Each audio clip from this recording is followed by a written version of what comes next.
나이 들어 설레긴 처음이에요. 어느 72세 할아버지의 이야기. 그날 처음 봤어요. 그 사람을. 도서관 앞 벤치에 혼자 앉아 신문을 보던 72세의 윤 할아버지는 누군가 옆에 살며시 앉는 느낌의 고개를 들었습니다. 여기 사람 없길래 앉아도 되죠? 보라색 바람막이에 모자까지 눌러쓴 낯선 여자분. 눈웃음이 어찌나 예쁘던지 그날 이후 그분은 매주 수요일 같은 시간, 같은 자리에 앉았습니다. 윤 할아버지는 그날 이후 매주 머리를 감고 나가게 됐고 며칠 전엔 복지관 앞에서 무려 꽃을 들고 서 계셨다고 합니다. 가족들 말로는 아버지가 설레는 얼굴로 외출 준비하는 건 평생 처음 봤다고 하더군요. 그러니까요. 72세에도 설렐 수 있다는 걸 그분은 보여주셨어요. 여러분, 사랑이라는 게 꼭 누굴 사로잡고 뭘 바꾸고 뜨거워야만 하는 걸까요? 그저 같은 벤치에 앉아도 어색하지 않은 사람. 오늘 먹은 반찬을 말해도 웃어주는 사람. 그런 존재가 있으면 그걸로도 충분하지 않을까요? 우리는 누구보다 오랫동안 누군가의 엄마, 아빠, 가장, 어른으로 살아왔죠. 그런데 요즘 문득 그런 생각 안 드세요? 나는 누구에게도 기대면 안 되는 사람인가? 젊은 시절엔 바빠서 몰랐던 외로움이 나이 들수록 천천히 조용히 스며듭니다. 어르신 3명 중 1명은 혼자 밥 먹는다고 하고 심지어 한 달 넘게 대화한 사람이 가족 말고는 없다는 조사도 있어요. 그런데요. 실제로 노년기 감정적 교감이 뇌 건강, 정서 안정, 장수에 엄청난 영향을 준다는 연구도 많아요. 미국 연구에선 노년의 사랑은 뇌를 더 젊게 유지시킨다는 결과도 있었고요. 누군가에게 안부 전화를 걸 수 있다는 것만으로도 사람은 건강해진다고 합니다. 그런데 또 이런 생각 들죠. 이 나이에 무슨 연애냐? 아니요. 그건 세상이 정해준 틀이에요. 나이 든다는 건 사랑이 끝났다는 뜻이 아니고요. 지금부터는 진짜 나답게 사랑할 수 있는 때예요. 어릴 땐 조건 따졌고 젊을 땐 바빴고 이젠 그저 같이 있어 편한 사람을 찾을 시간이에요. 설레지 않아도 돼요. 그저 손을 잡고 걸을 누군가가 있다는 것. 그것만으로도 오늘이 다르게 흘러가니까요. 혹시 지금 마음속에 누군가 떠오르셨나요? 그럼 그냥 안부 문자 하나 보내보세요. 잘 지내요? 그 한마디로 인생이 다시 시작될 수도 있습니다. 다음 영상에선 실제로 늦은 사랑을 시작한 실버 커플들의 웃음과 눈물 가득한 이야기 들려드릴게요. 누구나 다시 사랑받을 자격이 있습니다. 우린 매일 밤 전화로 하루를 끝내요. 세 쌍의 실버 커플 이야기. 오늘은 다시 사랑하게 된 세 쌍의 어르신 이야기를 들려드릴까 합니다. 멋진 배경도 감동적인 음악도 필요 없었어요. 그저 서로를 기다려주는 그 마음 하나면 되더군요. 첫 번째 커플. 용산의 노총각 이종수 할아버지와 도화동의 김정자 할머니. 이 나이에 전화통화로 가슴이 뛸 줄이야. 하하, 나도 웃겨. 근데 이 양반이 웃기긴 해요. 오늘 저녁 뭐 먹었어요? 이 말 꼭 해요. 매일.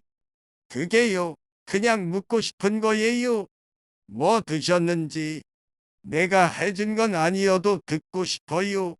이상하죠? 매일 밤 9시. 두 분은 서로에게 전화를 겁니다. 통화 시간은 딱 7분. 오늘 뭐 했는지, 뭐 먹었는지, 무릎은 괜찮은지. 별거 아닌 말들이 그들에게는 하루의 마지막을 책임지는 최고의 약이랍니다. 요즘은 카카오톡 이모티콘도 배워서 굿나잇 이런 것도 보낸대요. 귀엽죠? 두 번째 커플. 복지관 수영장에서 만난 김봉길 할아버지와 윤숙자 할머니. 수영장 가는 날은 아침부터 화장해요. 마스크 써도 립스틱은 꼭 바르고 가요. 내가요, 그분 물병 옮겨줬다고. 다음 주에 떡을 싸우셨다니까요. 이 커플은 수영장에서 만났지만 아직 우리 사귀는 거다라는 말은 안 했대요. 근데도 함께 걷고 밥 먹고 매주 영화도 봅니다. 그냥 조금 더 오래 같이 있고 싶은 사이랍니다. 할아버지 말씀 한마디가 참 인상 깊었어요. 이제는 좋은 사람은 곁에 오래 있는 사람이에요. 말 잘하고 잘생긴 건 다 옛날 얘기고요. 세 번째 커플. 노인복지관 그림반에서 만난 박혜수 할아버지와 최영욱 할머니. 그림 그리러 간 건데요. 마음이 먼저 그려졌달까? 하하. 저분이 제 얼굴 그려줬어요. 눈은 아주 작게, 코는 크고, 못생기게. 그게요. 제가 좋아하는 부분만 강조한 겁니다. 두 분은 요즘 매주 서로의 집을 번갈아 가며 요리 데이트를 하신다고 해요. 어느 날은 잡채를, 어느 날은 닭볶음탕을. 중요한 건 요리가 아니고요. 그 시간에 서로를 마주보고 웃을 수 있다는 거. 가끔은요. 그냥 둘이 텔레비전만 같이 봐도 심장이 콩닥거려요. 그게 바로 행복 같아요. 누군가는 말합니다. 나이 들어 연애하면 누가 봐? 그런데요. 진짜 중요한 건 누가 보느냐가 아니라 누가 내 옆에 있느냐 아닐까요? 오늘도 누군가의 하루 끝을 함께 마무리하고 있습니다. 사랑이란 건 때가 아니라 마음이 준비되었을 때 찾아오는 거니까요. 다음 영상에선 노년의 이성관계에서 겪는 실제 고민들, 자녀 문제, 경제 문제, 동거와 재혼 이야기, 현실적인 문제들을 더 깊이 들여다보겠습니다. 70대의 동거, 60대의 연애, 그리고 50대 자녀들의 반대. 나이 먹으면 사랑도 죄입니까? 그날 경기도의 한 시니어 아파트 복도에서 고성이 들려왔습니다. 내 엄마랑 자고 싶으면 결혼이 아니라 계약서 붙었어. 말리는 사람도 없었고 지나가는 어르신들도 조용히 고개를 돌렸죠. 그녀는 73세, 그는 78세.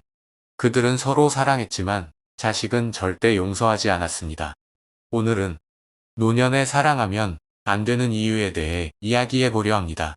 그리고 왜 그럼에도 불구하고 이들은 사랑을 멈출 수 없는지를요. 에피소드 1 동거를 시작한 70대 커플. 같이 사는 게 뭐 대수냐고요? 아프면 약 챙겨줄 사람 하나 있는 게 그렇게 잘못인가요? 근데 내 딸이 그랬어요. 엄마, 그 아저씨가 집 노릴 수도 있어. 정신 똑바로 차려. 내가 치매라도 걸린 줄 아는 거죠. 나는 아내 먼저 보내고 15년을 혼자 살았어요.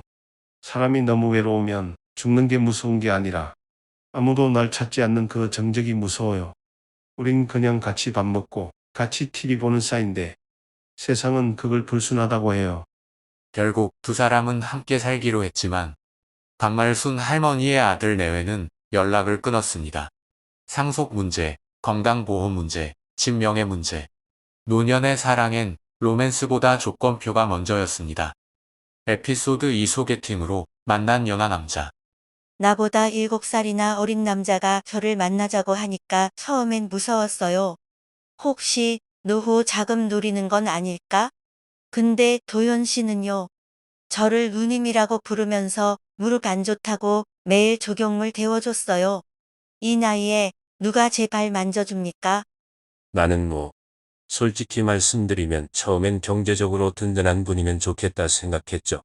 그런데 혜자 누님이 웃을 때 가슴이 철렁했어요. 그 웃음 보고 싶어서 지금은 제가 다 쓰고 있어요.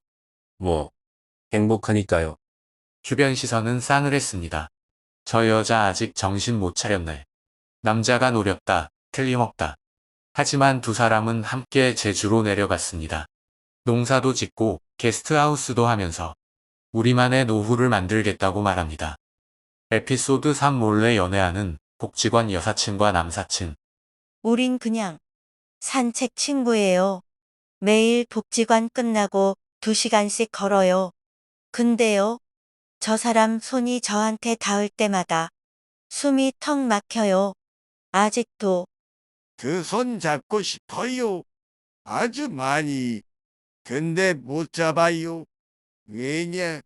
자식들이 매일 복지관 CCTV를 돌려본다잖아요. 요즘은 나이 들어도 사생활이 없어요. 자식들 눈이 세상보다 무섭습니다.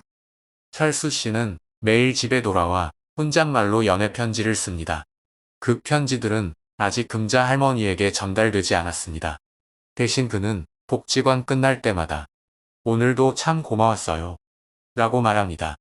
그 한마디가 할머니의 하루를 설레게 만듭니다. 사랑이 죄라면 왜 우리는 이토록 외로운가요? 늙었다고 연애하면 창피하대요. 하지만 말입니다.